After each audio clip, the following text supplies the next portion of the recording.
Hello, my friends. About to have Rory on here. Have a fun discussion. Probably talk about mastering, but probably talk about lots of other things as well. He's become a wise part of this community. Look, he's on there already. Well, I'm not sure which one he's. Rory, are you coming on the no name, or are you coming on the nomograph mastering?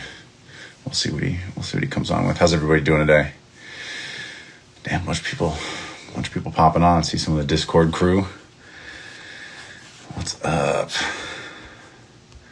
Yeah, I'm not sure which account Rory's going to come on. A nomograph. Okay, yeah. Just pop on and request it, and I'll bring you on. Yeah, it's been a busy couple of weeks. I'm going to be here in LA for another 3 or 4, I think, and then I'm heading off to Europe for a bit. London for the summer, I think, is the rough plan. But I've been grinding out in LA. Actually just talked to Castelli earlier, who I think is, I don't think he'd mind me saying this, I think he's going to take a social media break. And I told him, and he was like trying to figure out how he would come on and do some of these lives. But I said, go take the month off and see how that feels. And I'll have a few other people on for the rest of the month. There's some people that I've been talking to, and I'll try to nail down some dates. I know I've been a little intermittent with doing this stuff. It's just been crazy busy. All right, I got Rory here. Let me grab him. How are you? Hey, I'm good, man. I'm good. I feel a little dark. A little dark. Am I dark? Maybe a little. Let me turn on the light. Not awful light. Oh, glorious. Glorious. Your beautiful face is very clear now. How are you? Better. Pretty well. I'm good, man. How are you? Just up in the Bay for the weekend with the family, and got back and just getting back to it. Came right back and spent a whole day bouncing stems and delivery things and that sort of thing. So getting back into creative mode today, which would be great. Nice. Why do I get nervous when I'm talking to my friend in front of my friends? What is that about? What use is that? It's an interesting thing. It's definitely it's funny. I gotta say, I think the first maybe 25 of these I was nervous going into it, and now occasionally I will get nervous before it happens, just because I want to make sure I'm prepared and I don't forget something. But at this point, I think once I get on it, I'm pretty comfortable doing this, and hopefully it gets comfortable quickly for everyone else. But it is a weird phenomenon to be like, there's obviously a public facing thing, and especially with how you've been sort of like the great wisdom in the Discord and giving out tons and tons of info and knowledge. And now I'm sure everybody's hitting you up all the time asking for things, and you've been really generous with your time. And so I think there's a lot of people from there that'll be tuning in, and people like hearing what you have to say. So I think it's not a bad thing. Thank you, man. Yeah, that's an interesting problem. That sort of, when you do put yourself out in public, is like a lot of people come to you, and like you say, a lot of DMs, a lot of text, a lot of, hey, can you listen to my track? And it's like, I'm really having to think about how can I use the little time I have to sort of maximize, the benefit for everyone. So like, a standard response to a DM is, hey, I'm not going to answer this in a DM because no one else benefits. So ask me the question again on a thread. And then not only will other people benefit from my answer, but you'll probably get more context or a better solution from the whole brain rather than just me, that the other guys will chip in and say, well, yeah, Rory makes a good point, but watch out for this or whatever, So it's interesting dealing with that challenge of sort of like people looking to you for advice. You can, as you are experiencing, it sounds like you can very quickly get excited about the connection of helping people. It's really a beautiful thing to be able to drop wisdom and drop knowledge, and people are really grateful. And then all of a sudden you're like, wait, I need to like live my life and master records and be a father and those sorts of things. Yeah. And one of the questions I think that actually came from the Discord, I wasn't going to really I didn't really organize questions. I kind of looked through everybody's questions, and I'm sure we'll integrate some of them. But one of them that came through was on this topic of like, how do you think of yourself now having a little bit of public facing, kind of as the mastering stuff is starting to really accelerate? How do you feel about where it's going, how it's going, and not necessarily, doesn't have to be specifically with you, but sort of this community idea that we're building and how the Discord's going, and where do you think it is right now? How do you feel about it? Where do you think it's going to go? What are our roles? What should we be doing? You and I and anybody else involved in this? Yeah. It's a really tough question. You know, I think the community that you've built is in a really interesting sweet spot, and there's been one of the beautiful things that happened during the pandemic was that, you know, in coming together with Michael and Spider and John for the Conversations podcast, you're together with John, Kyle, Spider, and I coming together for the Unfuck project that we do, and we've had all of these, all of what were individual networks all became overlapped, and yeah, some of us had friends in common, but like say pre-pandemic, a lot of the people that John knew versus say a lot of the people that I knew from mastering or my PMC days, which because I'd spent 10 years running around LA in and out of a lot of rooms, those people, I didn't know John's relationships and he didn't know mine. And when we sort of overlaid all of those networks, it had a very powerful effect in terms of just, there's pretty much no name that comes up where someone in my close group doesn't say, oh yeah, I hung with him last night, or yeah, we made a record 10 years ago, or whatever. And that's been very powerful to see that sort of network grow. In terms of what that means for the Discord, like particularly for me, I think it's in a really beautiful place right now. And what's most exciting to me is not that Cian can come on with a great answer or Beckley or whatever. What's much more exciting is that we're building a culture there, which you started, of sort of just looking at the big picture, being a little more generous, a little more thoughtful, a little less, we already have the counterexample in Gear Sluts. I think Gear Sluts, I hung out with Jules 20 years ago, had dinner with him in London, and I don't think he had bad intentions in starting Gear Sluts, but it really has become a sort of a dysfunctional place, for the most part. I used it effectively for a long time, but it's, we don't need to spend time on it, but the culture of your Discord is much more generous and supportive, but at the same time, it's not sort of Pollyanna-ish. It's not naive. I think that one of the useful things that maybe you and I and Matt and Cian, people who've been around the block maybe a few times, can bring is a little bit of reality, a little bit of cynicism, a little bit of kind of, look, that's nice, but that's not how it works in the real world, in these kinds of records. Because I think so much of the wider music making landscape right now is filled with people selling other people kind of dreams. We've talked about the one weird trick. Here's your Full Sail degree. Buy this compressor. Get these speakers because that's what Spike uses. Although we've been there and it isn't what Spike uses, but et cetera, right?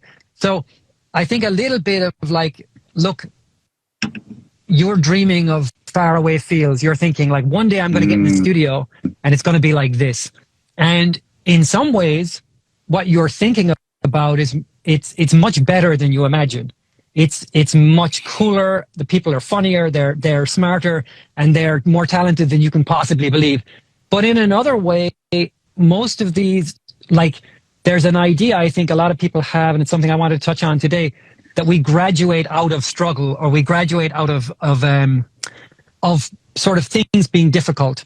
And something that I've been hammering on the Discord a lot is sort of the adding value, like really thinking of yourself, like, how am I adding value? Not how am I feeling good about myself? How am I having fun? How am I doing things other people do who make records?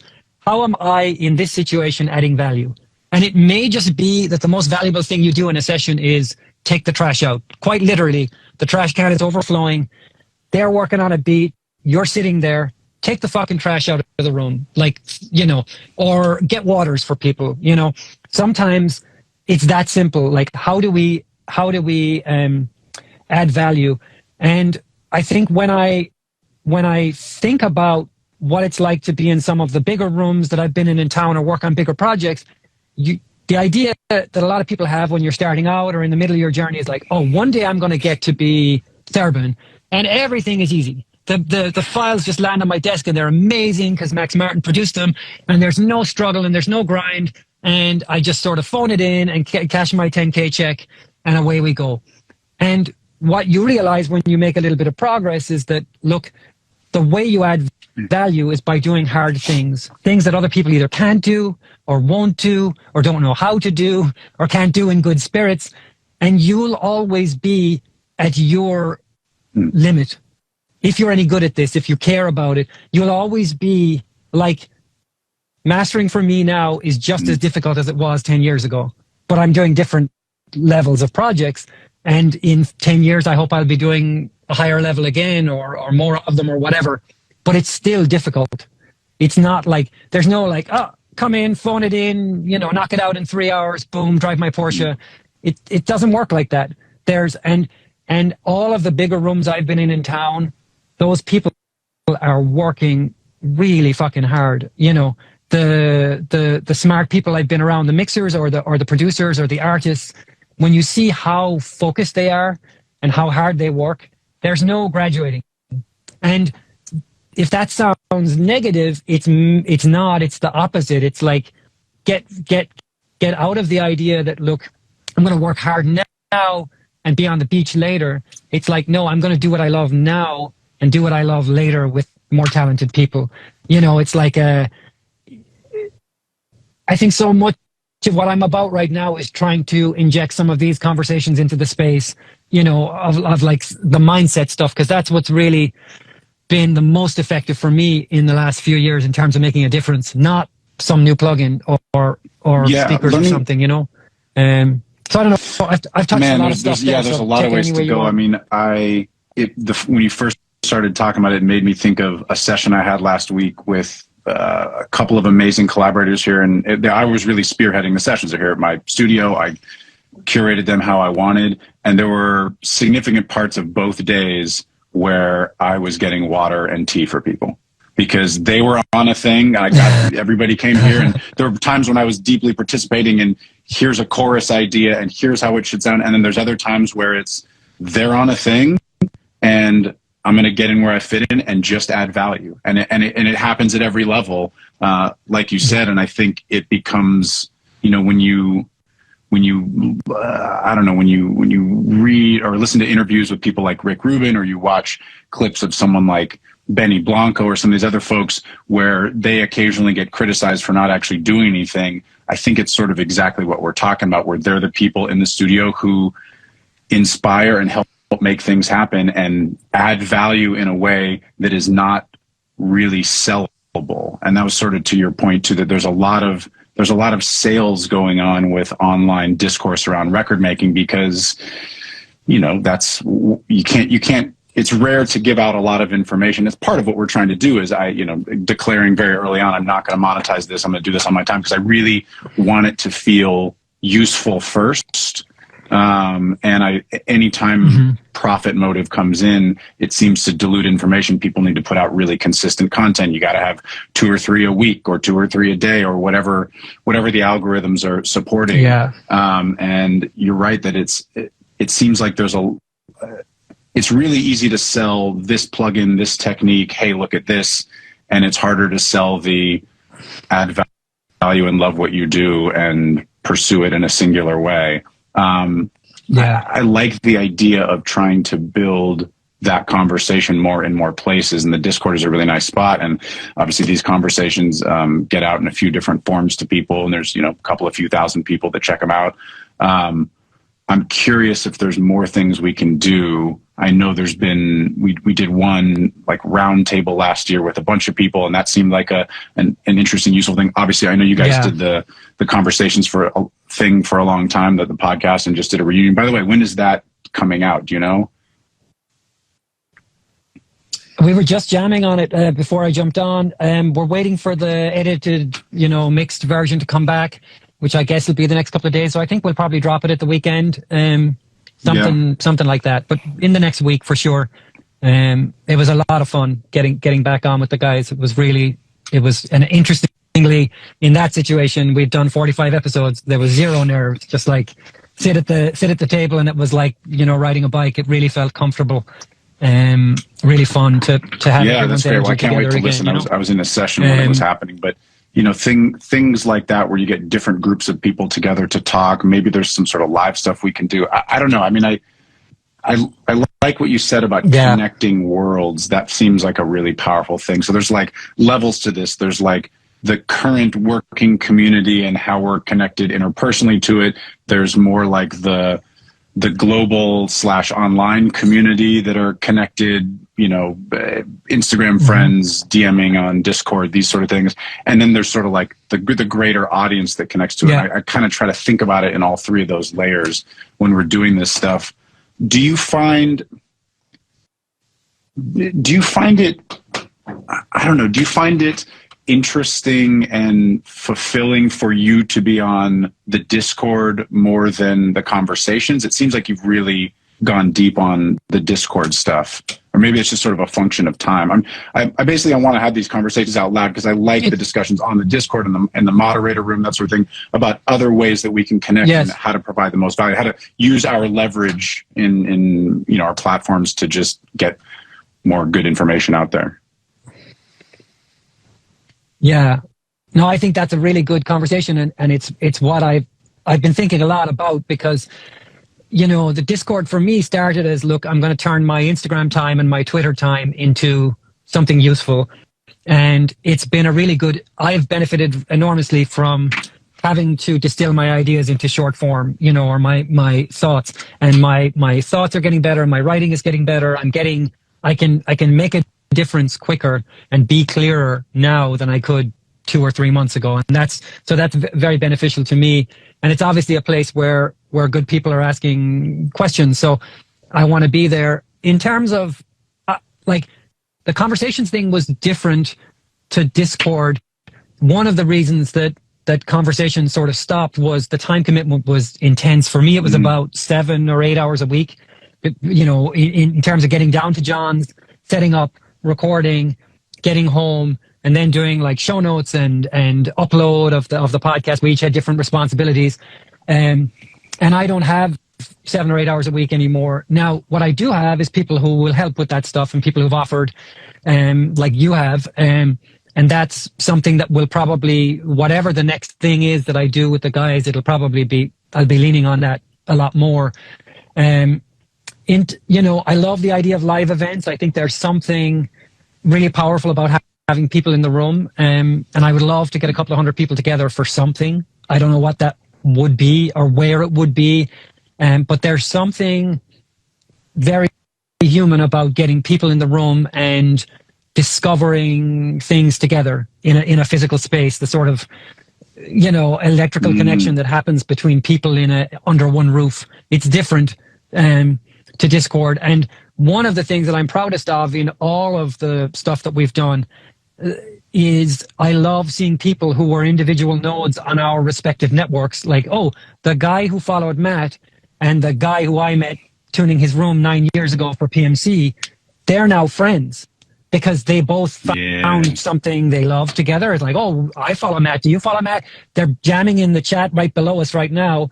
They become friends.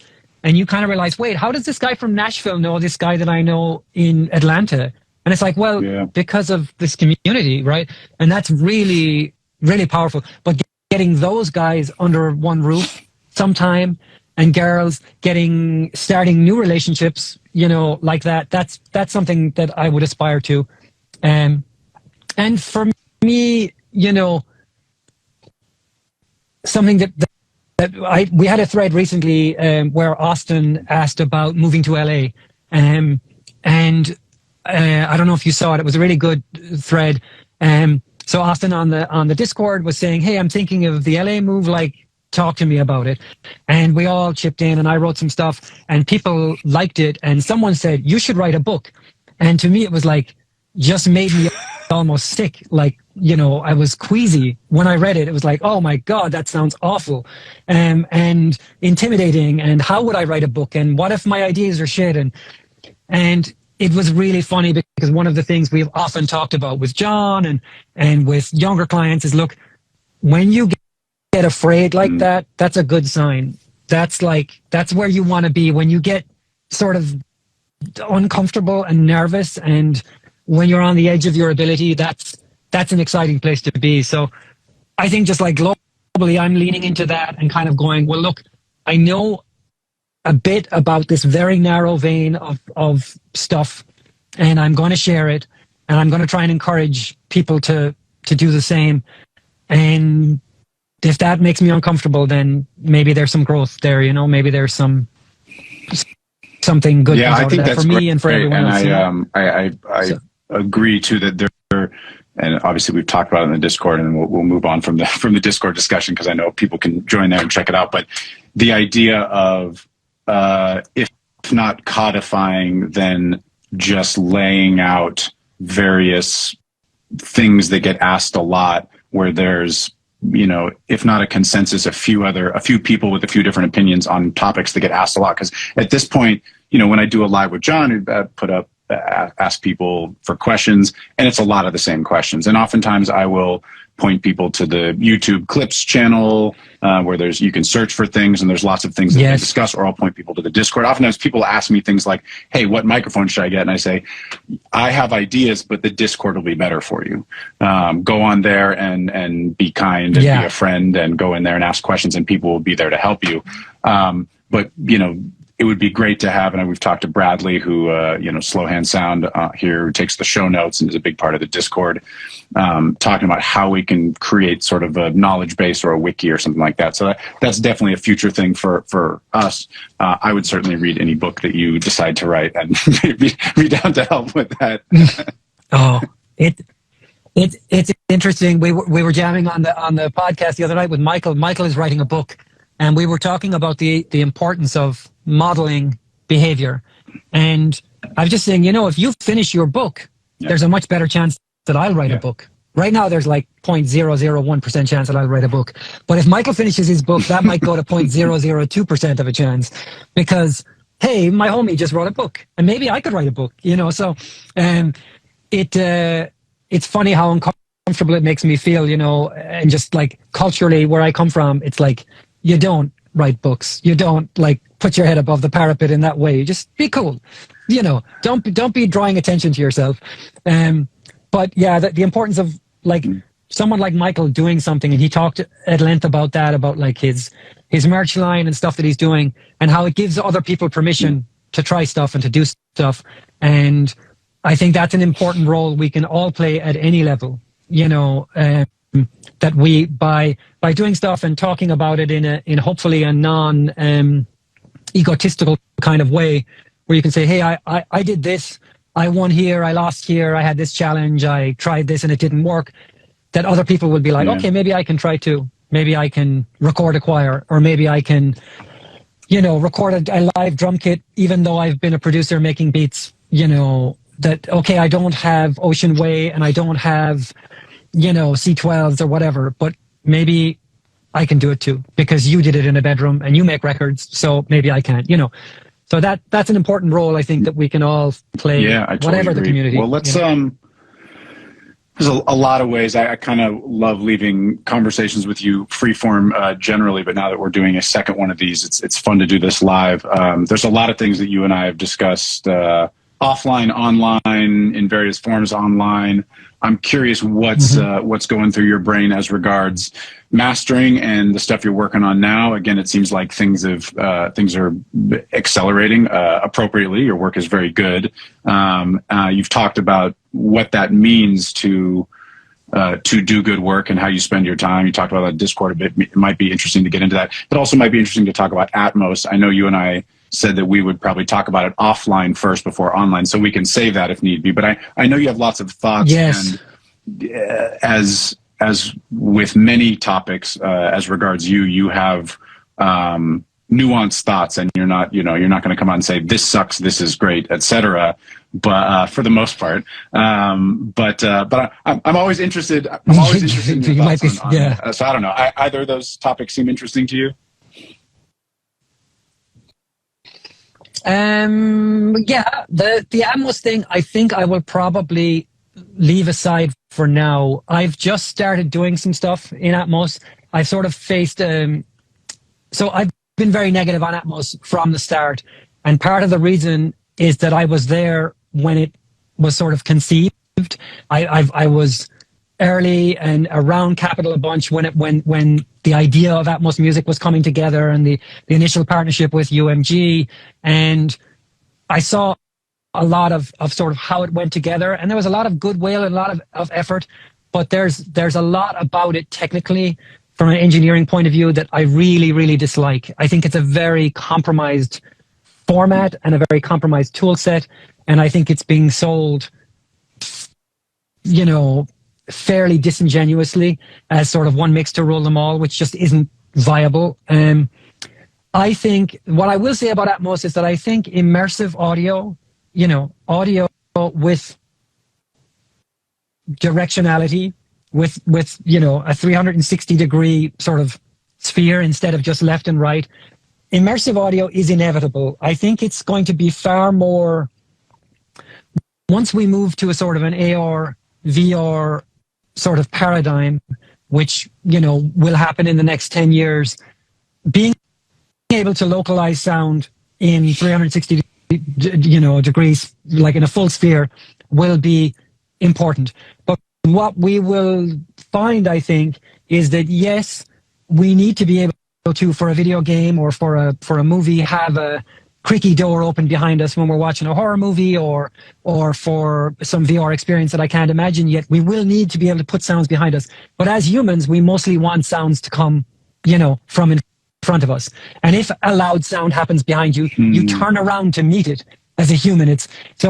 I don't think if the idea is that right now that stereo is a canvas, that suddenly we have, you know, a canvas that's 5 times the size. I don't think that's the case.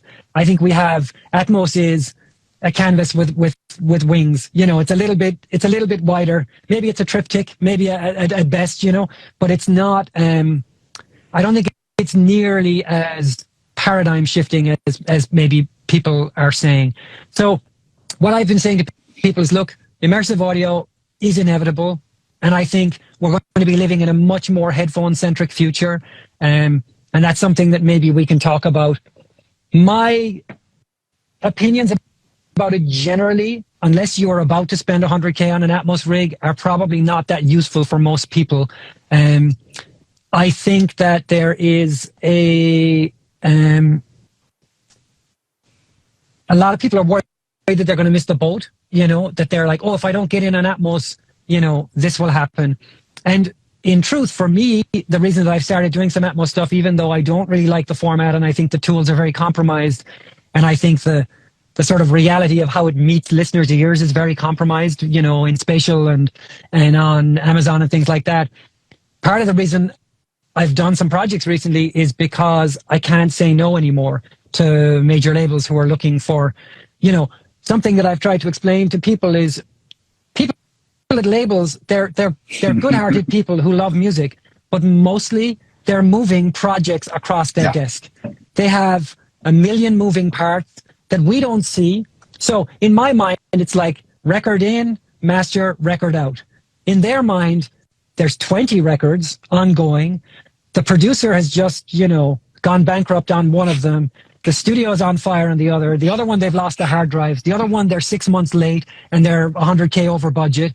That's their world. So what they want to do is move little Trello blocks across, you know, a Kanban or something. They're trying to move stuff across the timeline.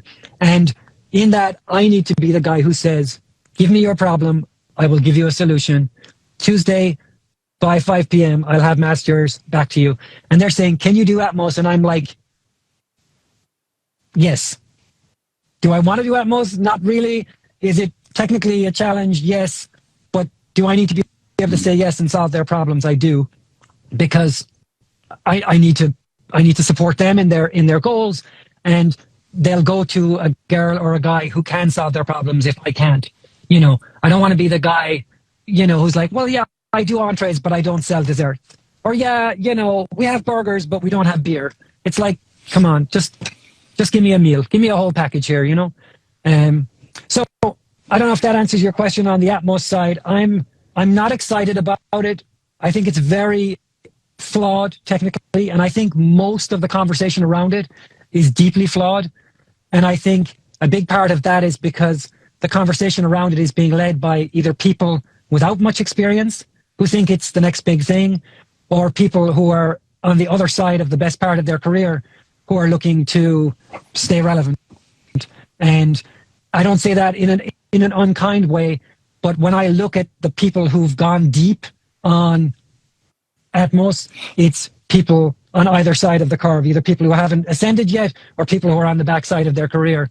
And consequently, the conversation is not high quality to me. You know, there's a lot of sort of naive thinking, I think, and kind of, you know, do I know some people who've used it to get ahead and ratchet it up?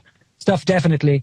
And I know some people who are billing well, and, you know, I still don't know that I can say I've heard something in Atmos that I find compelling, you know, that I find better to be than the stereo. That's very interesting. The two things I would love to, it's a great answer, and I think it's important for people to hear your perspective on it. I think I pretty much agree with what you're saying, although I don't know as much about it as you do in terms of the development and how the tech actually works and what are the various options of how it can work. Can you actually quickly do a little defining of Atmos? My impression is that Atmos is a specific version of immersive sound that is a brand name by Dolby that is a successor to their surround sound. There are other versions. I don't know, is it Sony 360? There's a few others that are essentially Atmos-like formats. Yes. And the only reason we're saying Atmos all the time instead of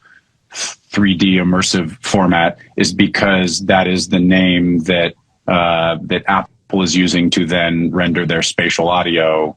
I don't know if render is the right word, but that it's because it's just the Dolby brand name and Apple's really pushing the spatial format. What can you say about that? Or can you sort of backpedal for people that only hear Atmos and, oh my God, Atmos stereo, it was mono, then it's stereo, now it's Atmos, and is that the next thing or not? It's not. Atmos is a brand name, and it's different than the larger conversation.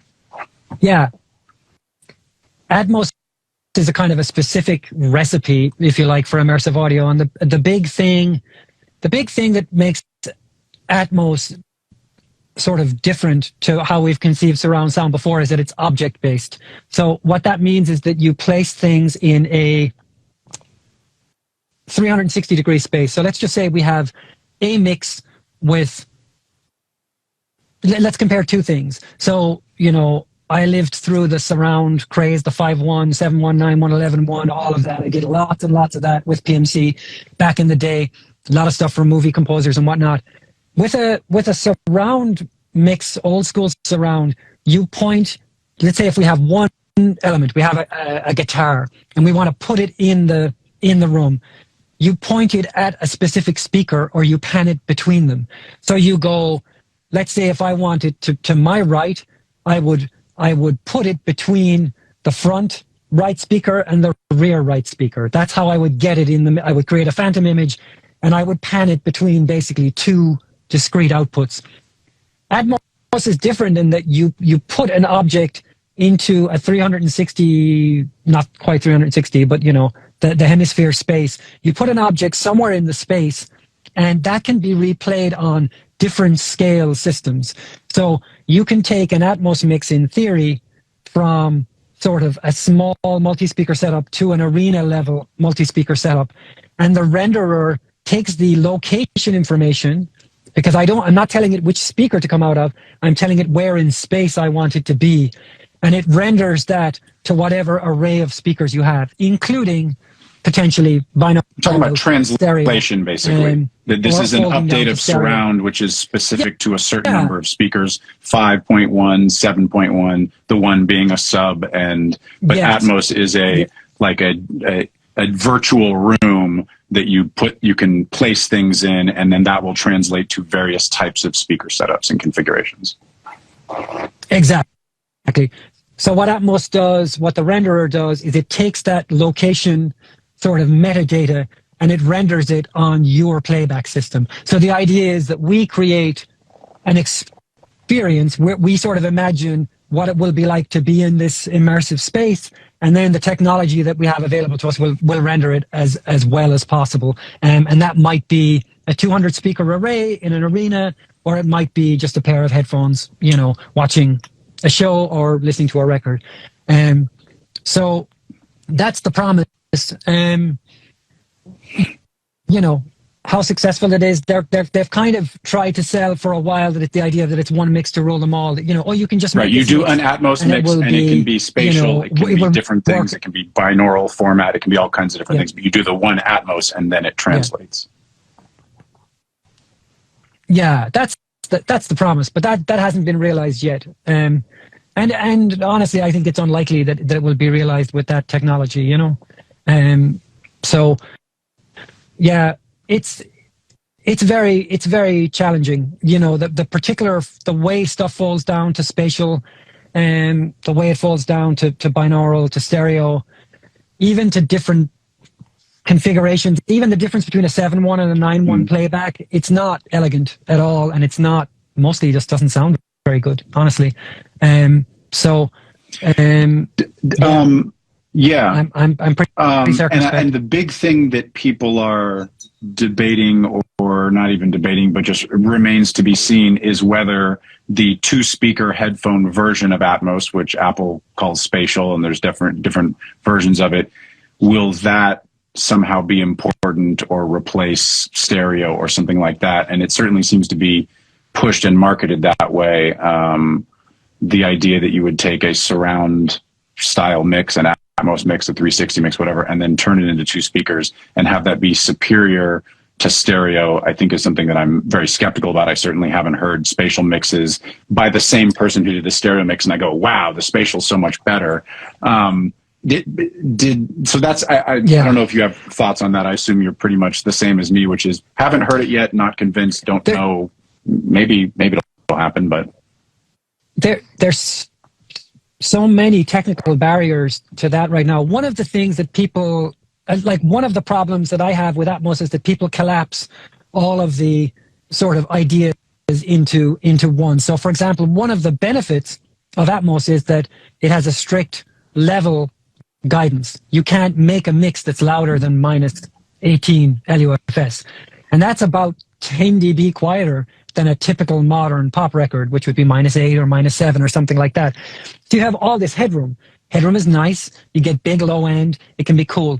The problem is that the record that you're mixing was conceived from day one to be a stereo record. Every sample, every recording, every saturation choice, the first mix that the artist ever took to their car, took home, streamed to the vocalist who was recording the vocal somewhere else.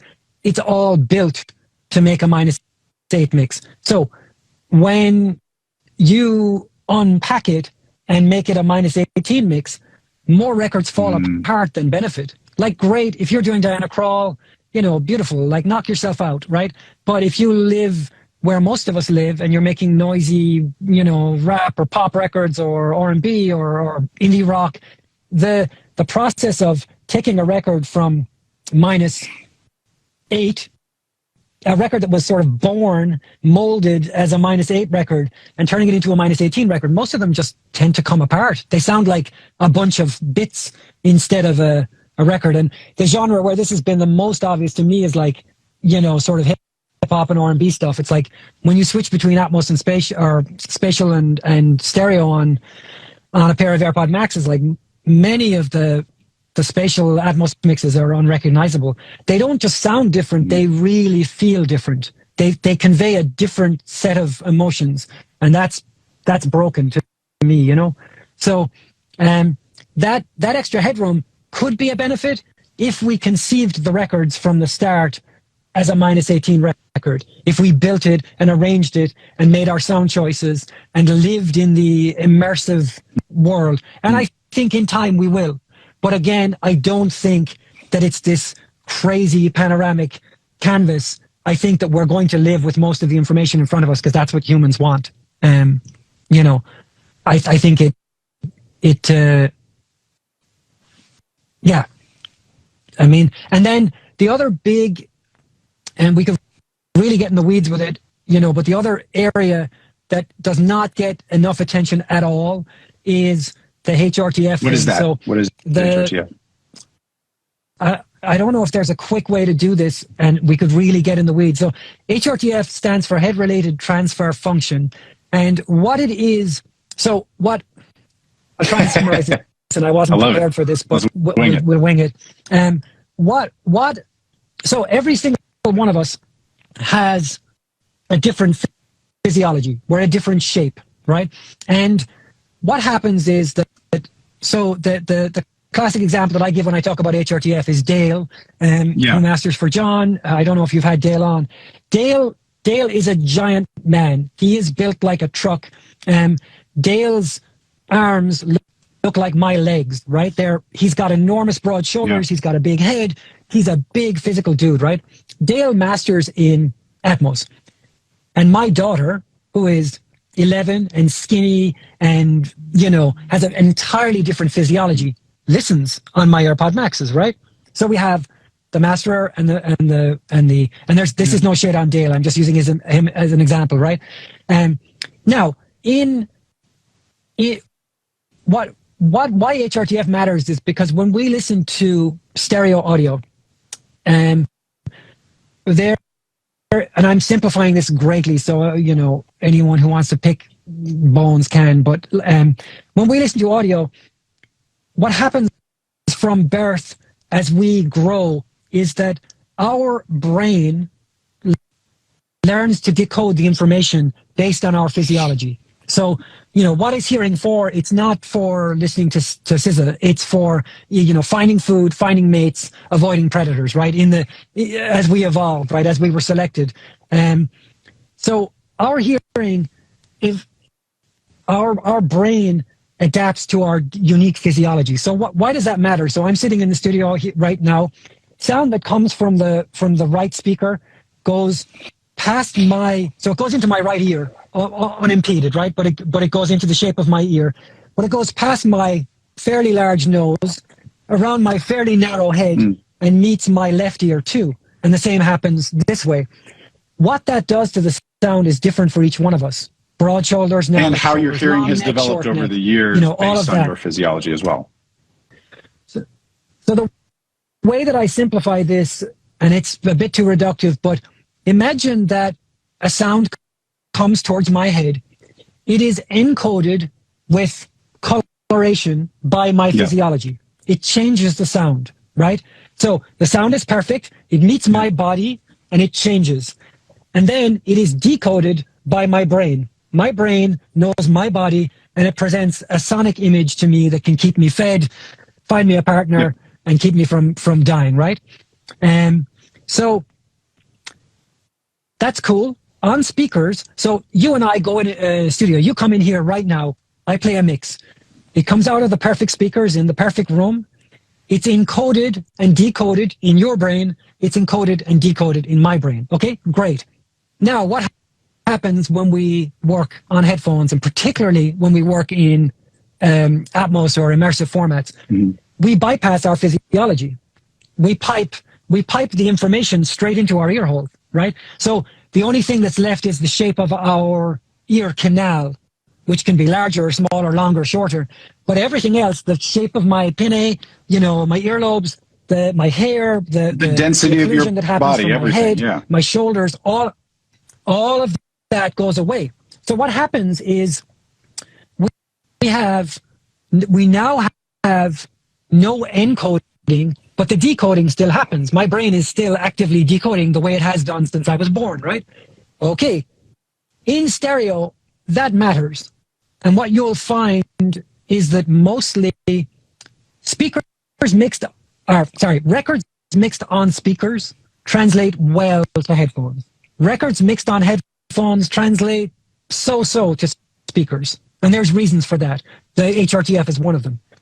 But when it comes to creating a sonic illusion of immersion, basically of putting a sound behind my head, above my head, to the left or the right, that HRTF information becomes really important. So what that means is that when we make an immersive landscape, if we're not decoding the information correctly, we have a problem. We won't be able to locate sound sources, and it will be very hit or miss, right? So imagine someone like Dale, with Dale's physiology, saying, I'm going to put an electric guitar here, okay? And then my daughter, who is entirely differently shaped, hearing that without the physiology encoding, we have a problem. It doesn't translate.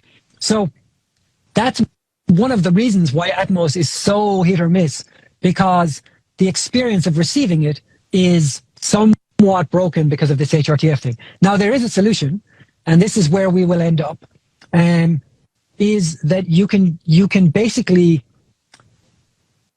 using HRTF profiles, you can map your physiology and basically use that in the process of listening to encode the sound to match your decode. Apple's I don't know doing if I'm some being version clear of this, enough on that, but they are, and that's where we're headed. So what I've predicted, and I really didn't want to get into this, but what I've predicted is that right now you use your phone and it's very janky. I've done it, and it uses the LiDAR to map your physiology somewhat, and it creates a sort of a profile, and it works better than nothing, but not really that great. In time, that will be a solved problem. And what that will mean is that immersive will start to function better, and location data will start to function better. And for us, what it means as engineers is that whereas now we're spending 10, 20, 30 grand on ATCs or PMCs or Neumanns or whatever, in the future, we're going to be spending a lot more money on baller headphones and baller HRTF profiles. So translation, which matters the most to us, will somewhat be determined by having really great HRTF profiles that account for our unique physiologies. Because ultimately, we have to remember why we do this. We do this to connect an artist with a listener. You know, we don't want to get high on HRTFs in the middle of that exchange. We want to get out of the way.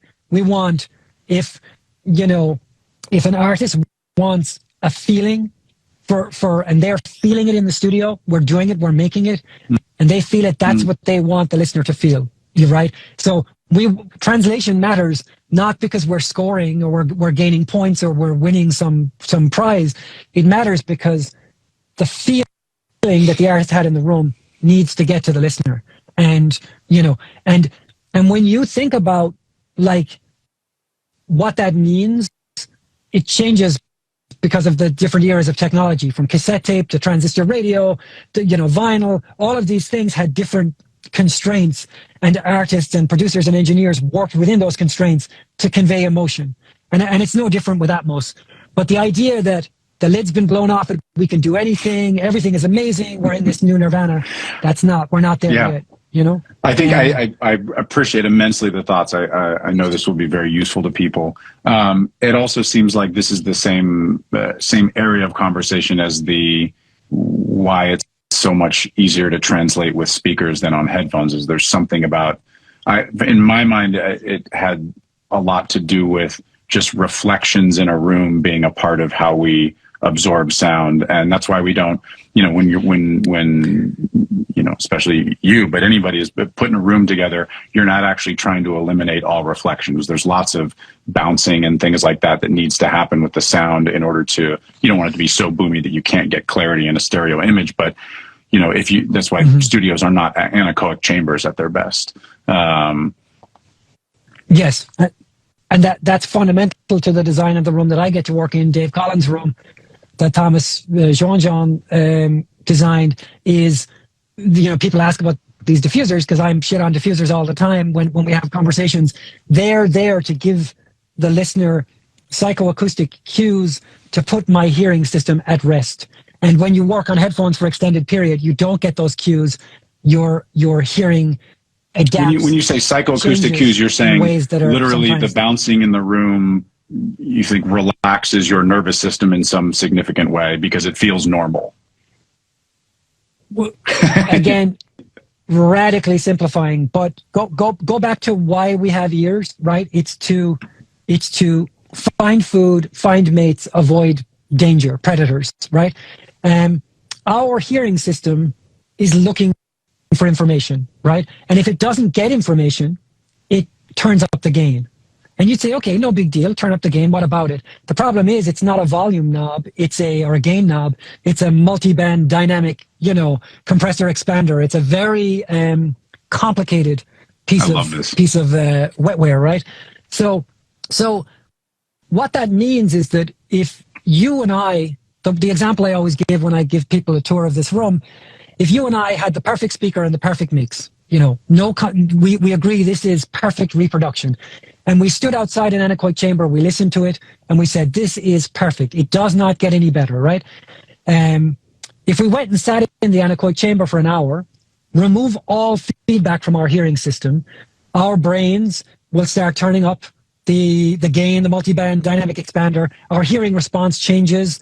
And if we came out of the anechoic chamber and listened to that record again, it would sound unrecognizable, right? And after 10 minutes, our hearing would normalize again and everything would be fine. So what happens is when we don't get these cues from the environment, the sound of twigs, the sound of the wind, the sound of leaves rustling, our hearing response changes. In a record making, why that matters is if you put on headphones and sit in a room for 6 hours with headphones on and you're not getting the sound of your environment and the sound of your chair squeaking, the sound of, fire truck going by, if you're pumping music 6 hours straight, yes, sure. But if you go for periods where you don't have music playing, your hearing system is not getting the feedback. Or as it pertains to studio treatment, if we treat a room and take away all of the psychoacoustic, the cues that come from surfaces like the front wall or whatever, our hearing becomes unbalanced. And so in designing rooms, and anyone who's smart at what they're doing considers why we want to keep some life in the room, and to give that feedback and where it is, where that life comes from, when those reflections arrive, all of that matters. If you're chasing really high performance, that's very interesting. Yeah, sorry, go ahead. But that's great. I want to do 3 more hours with you about this topic and have you go even more into the weeds on it because it would make me really happy, and maybe we will do that soon. We've got only 5. Think of the children. Kids love this. Matt, think of the children. We're here to service all those kids who want to hear about the biology of hearing. I think that's great. It's really interesting. I've wondered for years and am still interested in why headphones just never quite sound right to me when I'm trying to mix. But this is deep into this topic, which would probably go a whole lot deeper. Maybe we can delve a little into mastering stuff. I know that you, like I said, you've talked on the Discord a little bit about kind of the perspective of your career, because you've done a lot of different things, but it's really been the last 10 years where you've been focusing on mastering. And I have not actually worked with you, although I've heard your work and it's great. And the people that work with you seem to also really enjoy it. How's it been recently? I mean, it seems like you're working on more things that you're excited about. You mentioned something on the Discord about, I'm going to paraphrase and you can correct me, but that you had an offer to do something recently that you just felt like maybe you didn't have time for, but that 5 years ago or something you would have jumped at the opportunity, and what that made you feel, or how you thought about that as your career develops. I'm curious just where you're at on it. I like hearing you talk about it. Yeah.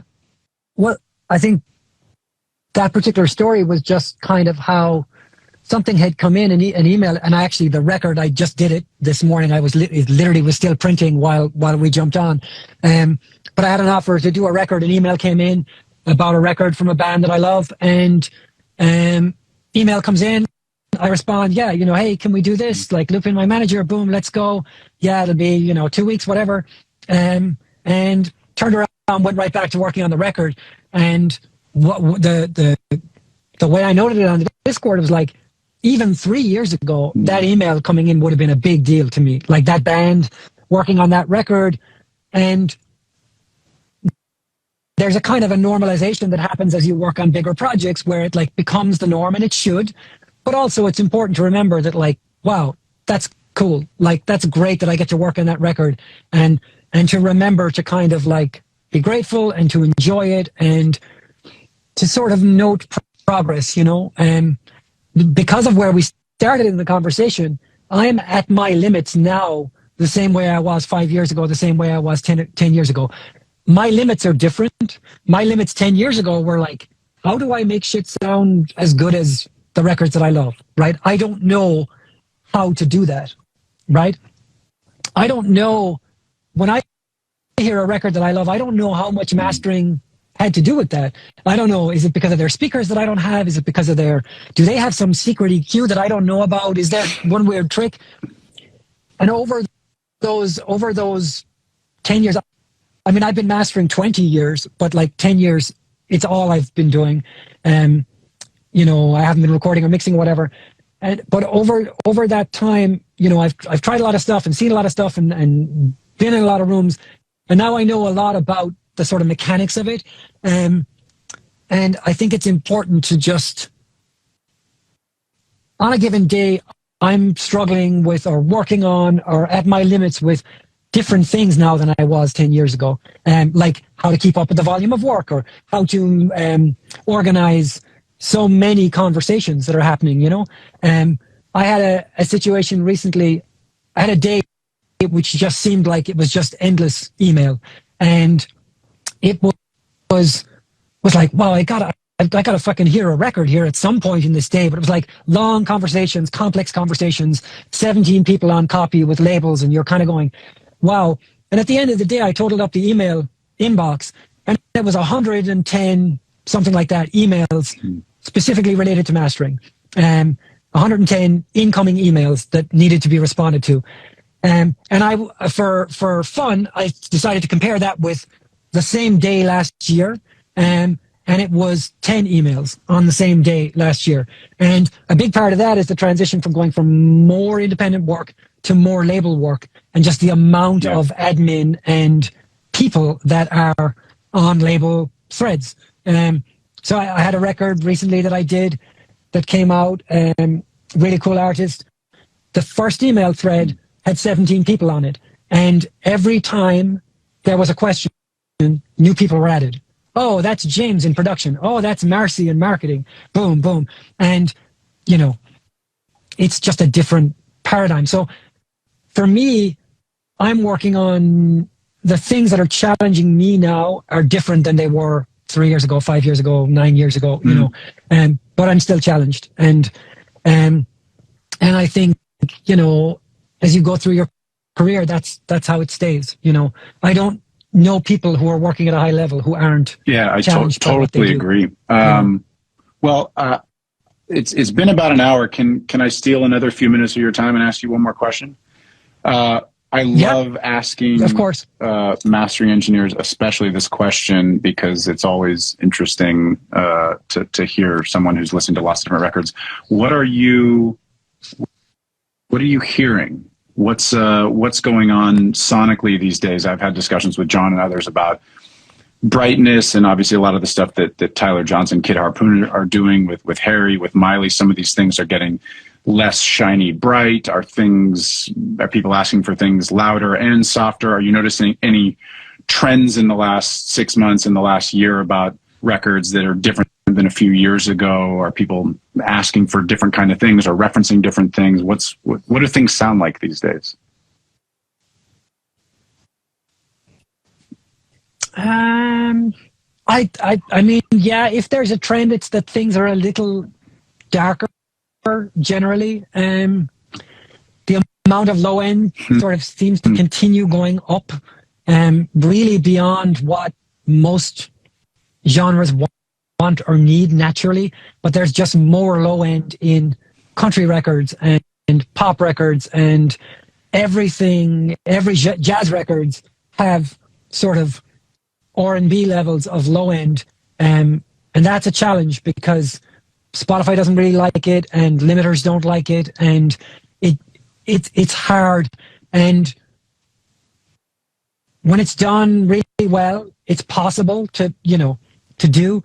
But for people who are trying to figure out the game, it can be really hard to get that much low end into a mix and have it into an arrangement and it work well. So sort of managing the bottom end is probably one of the bigger challenges. I don't have any problem hearing it, luckily, in this room, but just most records are either have too much low end or want to be too loud to be really happy. So you're kind of always threading that needle. And it's one of the reasons why I'm always talking about arrangement and sort of simplifying things, less clutter, less things going on, not 9 kick samples, like maybe consider 2 good ones or 1, stuff like that. And but yeah, I don't know that there's any giant trends that I'm even really conscious of. I think something that I was talking to, I had Chris Doms and Phil Smith, two Discord members, over recently. We had some dinner and they hung out at the studio while I mastered a couple of tracks. And the thing that I was talking to them about that they sort of retold on the Discord is there is a sort of a milieu, there are trends, there are norms in different genres right now, always have been. But there is also a sort of the reality of what a given record wants to be. And my job is not, and I've talked about this, maybe we talked about it the last time, I think a lot of mastering engineers see their job as pushing everything to the center of the bell curve, making it sound like other things in that genre. And there's some merit in that, there's some utility, but each individual record also has its own sweet spot, so its place where it comes alive and its place where it makes sense, where I talked recently about, because of the Lana Del Rey record, like different records create their own worlds, and within that world they have their own almost Alice in Wonderland style morphing of scale. Different things, bright in one record is not bright in another record. Dark in one record is not dark in another record. So like if you were to put 20% distortion on one element in a Diana Krall record, it would sound fucked up. It would be like, Jesus Christ, what's that?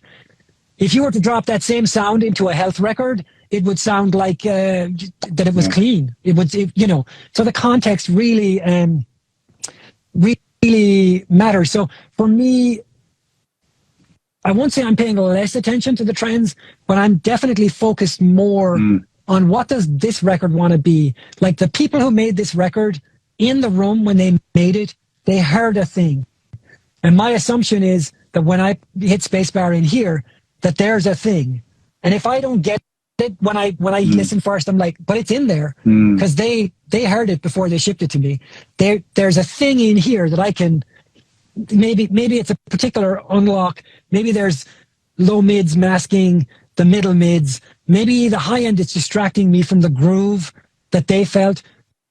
So I'm looking to sort of uncover what the record wants to be, what its natural thing is, rather than how do I make this sound like the class leader in that genre. I'm not ignoring the genre, but I'm more committed to this individual record than I am maybe to like. I know exactly what you mean. If you know what I mean. It's interesting in the context of the Lana Del Rey record, the most recent one that which you mastered. She seems almost, if not genreless, she's at the front point of whatever genre that is, and therefore I imagine you're probably not referencing. I don't know. Are you referencing other things? Are you instructed a certain way? They just send you an album you go based on what it feels like. Because presumably there's not like the head of the label being like, we need this bright for radio. It's like Lana and her producers just making the thing that they want. Yeah, all via Jack and Laura. And yeah, the assumption there is that, look, really, really, really smart people, not just the Laura and Jack, but all of the other producers on that record, Dean Reed, who mixed 4 or 5 tracks on it. Everyone, I was given one guideline on that record, which is, look, where Lana's vocal is in relation to the track. She does historically this quite smoky, quite sort of slightly removed thing. It's kind of a vignette. It's not like a pop vocal that's like right here with a bunch of 6 and 8K right coming at you. She does a sort of a slightly mysterious thing, right?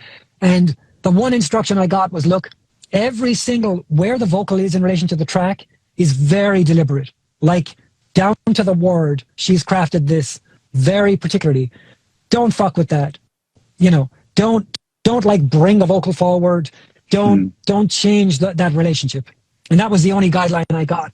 I definitely didn't reference other records of hers or anyone else. It's like the record is its own thing, and I sort of lived what I just described to you. It's like, what does this record want to be? Now, the upside, the nice thing is, it's full to the brim of intention. And if you heard the 16 ref mixes of that record versus my masters, you wouldn't be like, oh wow, this is so different. It's just not that different. It's a lot of little tiny corrections.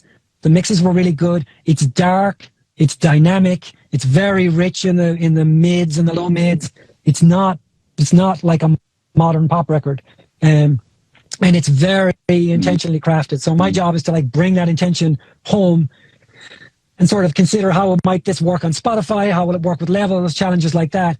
But really, it's not to like go in and reinvent it, you know, because far smarter people than me have really crafted this over a year with a lot of deliberate. Well, it's funny. That was my one follow-up question. Then I'll let you go. We're almost 70 minutes. Was that's very exciting creatively because you have someone with a vision or a group of people with a vision and something that doesn't have to be now nudged to other references or toward a certain thing.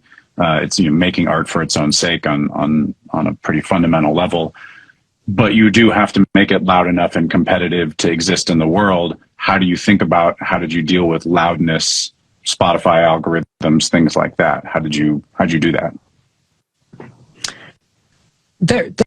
There's a lot of stuff I just can't control. Like, if the arrangements are built with big, rich, dynamic low end in the choruses of some songs, then that creates the ceiling, which, beyond which I can't go, right? It just like, it won't go any louder than that.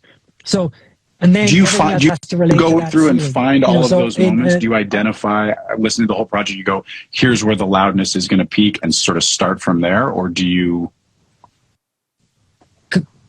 Kind of, but I didn't get all the mixes for that record in one go. And one of the big advantages is I work at a more or less a fixed level in the room. I've worked in the same room every day for 6 years. It's hard to explain, but when you hear stuff, you just know. Like I'll start playing a track, and within 30 seconds, I'll be automating up the intro by a dB. And if someone said, why are you doing that? I'd be like, oh, why am I don't know why I'm doing it. I'm just doing it. Like, it's muscle memory. It's like this coming off the previous track, this wants to be louder.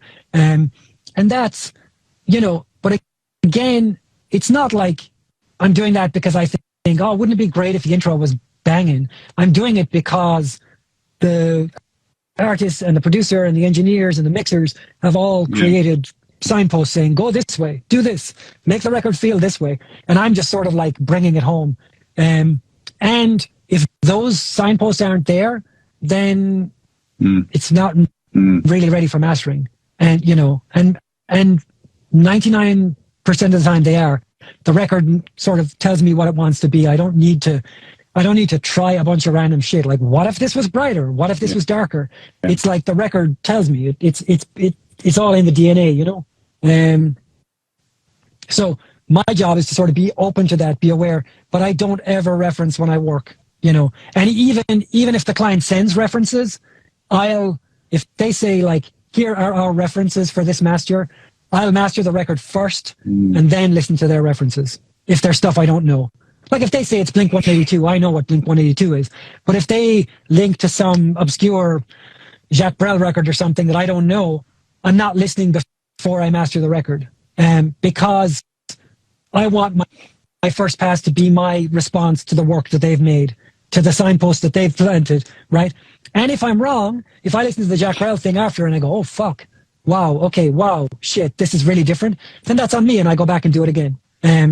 But mostly, when you get records from smart people and talented people, they've encoded all the information you need in the arrangements and the mixes, So I don't like need to reference the latest Dua Lipa single to sort of mix a pop, to master a pop thing. It's like I make it what it wants to be. Also, those Dua Lipa you know? songs sound pretty different song to song. So. Right. Exactly. And you hope that whoever mastered them, like Geringer or whoever, is honoring the intent of each one. And I think he is probably, you know. Like that's where the groove is in that song. Okay, it's a bit mid-rangey. It's a bit bass light or a bit bass heavy, whatever. That's where that one wanted to be, you know. And what you'll find is if you get out of engineer brain and listen to the records that you love, most of them are not like these perfect flatline, perfect, everything is in its right place kind of masters. A lot of the records I love and a lot of records that go are slightly off in some way or other, but they work, you know? Well, Rory, I appreciate your time immensely. I think this was super useful. And if nothing else, I learned a huge amount of things, and I'll have follow-up questions for you when we have dinner in the next week or two. I just talked to Castelli about trying to get another dinner with you, me and Lars. Yes. And, what about my 3? You'll have to come on again. We don't have John for the rest of the month. You want to come on in the anything. subsequent week? Let's do it again. Yeah, we'll do one more. I enjoy it, and I love talking to you, and I love if people find it useful, you know, that means a lot to me. You know, just to close out, when you ask about where I'm at right now, you know, and I said this on the podcast the other night. Yeah, I work hard, like I really, and I have for a long, long time. I do long hours, and I really put in the time. But so much of what's happened for me in the last couple of years is because of John, Spider, Michael, Lars, Cian, you know, people, JJ, friends that have vouched for me, Dave Collins, who's run my share, who's taught me so much.